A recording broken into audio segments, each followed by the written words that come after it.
Hello, welcome back to my channel again. Ang araw ngayon ay September 8, 2023 mga katinda. So sa umaga, medyo mabenta sa oras ng 6 to 7. Pagkalagpas na yung oras na yan, wala nang masyadong namimili mga tinda. So ang ginagawa ko, ako ay nakaisip ako na ripakin itong mga katol mga katinda. Halimbawa ito mga katinda. Niripak ko itong katol na kingma dahil ang hirap tanggalin, so masyado siyang nakadikit mga katinda. Dependent siya sa kanyang kasama. So at saka may mga ahente dumating ngayon, 4 na ahente na iba-ibang mga product nila. So tayo ay kumukuha ng pailan-ilan, hindi na masyadong malaki. Pailan-ilan lang yung wala na dito sa tindahan. So kinukuha ko kasi medyo mura-mura kung galing sa ahente. Kasi kung doon ta sa wholesaler, galing din yan sa ahente. So may mga presyo ng pinapatong mga tinda. So silipin nyo, at saka sa ginagawa kong pagre-repack kahit katol ay rinipack ko na mga katinda. So tayo ay mag-haul and unboxing sa mga ahenteng dumating, at saka sa mga panila nating medyo tayo ay nag-stock na para sa Pasko mga tinda o bagong taon. Inutay-utay natin, kuha tayo ng 10 o 5 kaya hindi natin kaya na biglain natin ang pagbilis sa mga ahente. Yung pera natin ay tama-tama lang mga tinda. So tayo ay mag-haul and unboxing sa mga ahenteng dumadating. Tungking mga tinda, ang hirap tanggalin. So niripak-ripak ko na ito, dalawa, 5 pesos para hindi siya masira pag magmadali yung customer na magmadali din tayo. So mas mabuti ko na inisa-isa ko na siya. Mga katinda, ang finished products ko sa katol na niripak ko, ito lang kingma ang niripak ko kasi ang hirap tanggalin siya. Yung baygon or leon hindi na ako nag-repack, ito lang kasi masilan, madaling malute.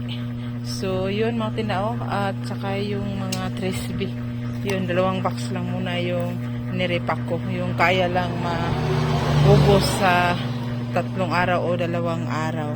At may ahente ng Happy Pants mga tinda na ngayon lang, almost mag 2 months na ako. Ngayon ba sila nakadalaw sa aking tindahan ng 4 na keratin na tinda na medyo mura sa kanila.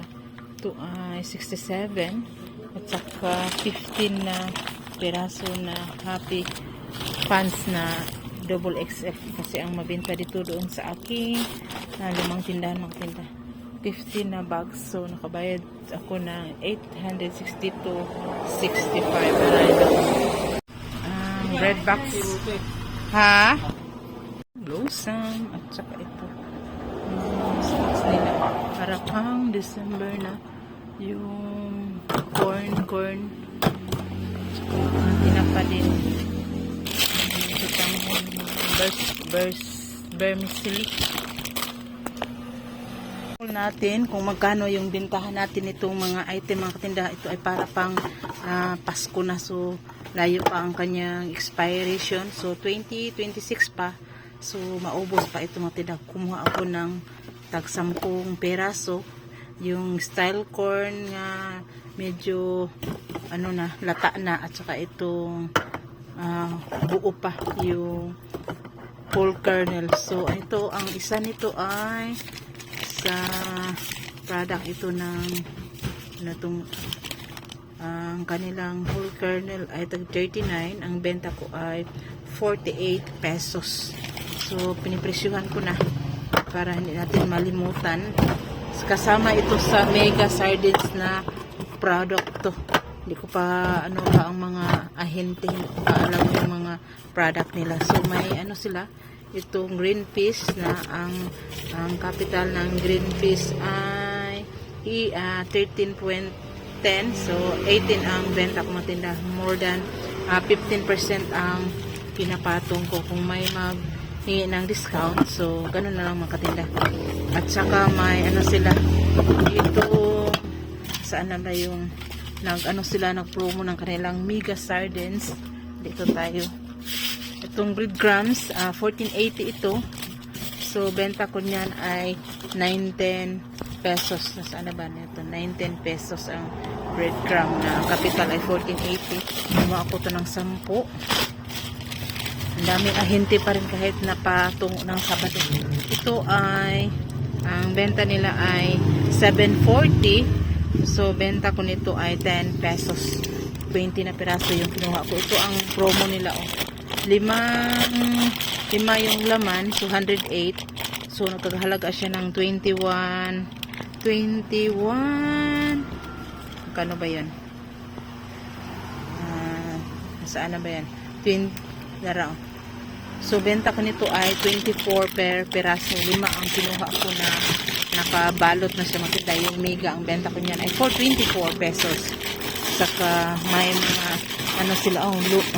Napaka saan na ba yung dilata na medyo mura na yung tawag nila ay saan na ba yung itong sardines daw na medyo 13.70 mga tinda. Itong corn sardines, so benta ko niyan ay 18 pesos. Hanapin ito mga tinda bagong product nila mega sardines na medyo dugmok na sa Bisaya na 13.70. So kumuha ako ng 20 na peraso. Try nating ibenta ito ng 18 pesos. So tuloy tayo dito. At saka sa Del Monte na product, kumuha ako ng 5 itong lalaki na 2 days. Mas may malaki pa. Ito lang muna yung binili ko. 5. Ito yung capital 82.57. So benta natin ito ay 95 pesos. Pang ano na to. At saka itong oyster sauce nila. Dalawang product lang yung kinuha ko. So ngayong Biyernes na ito. Ang 4 na ahente na ang dumating ngayong araw na ito. Mga kasama itong mga bread box at saka may mga peanut butter. So yung lahat ang mga napamili ko sa araw na ito, Biyernes mga tinda. Ang daming mga ahente. So at saka may mga ano pa, mga peanut butter. Nandito ang iba ay dinala ko na sa una kong tindahan doon sa bahay ko mga tinda. Doon medyo malalaki-laki ang tinutubo ko doon. Medyo malayo sa kabihasnan doon mga tinda.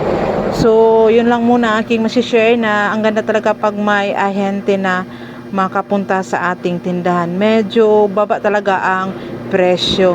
So yun lang muna aking masishare mga tinda sa araw na ito. Salamat talaga sa mga nag-subscribe sa akin. Sa gusto pang subscribe, hit nyo notification bell yung all para makikita pa yung mga videos ko. So positive lang tayo, bawal ang niga. Bye-bye. Ayun, hindi muna ako nagbili ng mga bigas. Paubusin ko pa itong luma dahil may mga sabi ni Marites na talaga namang valid itong si Marites na bumaba daw yung bigas maging 45 na ang kilo. Dito sa atin ay 52 pa. So paano natin ito i-recover? So hindi muna tayo magbili ng bigas. Maghintay pa tayo ng signal mga katinda. Signal ng presyo, hindi signal ng bagyo mga katinda.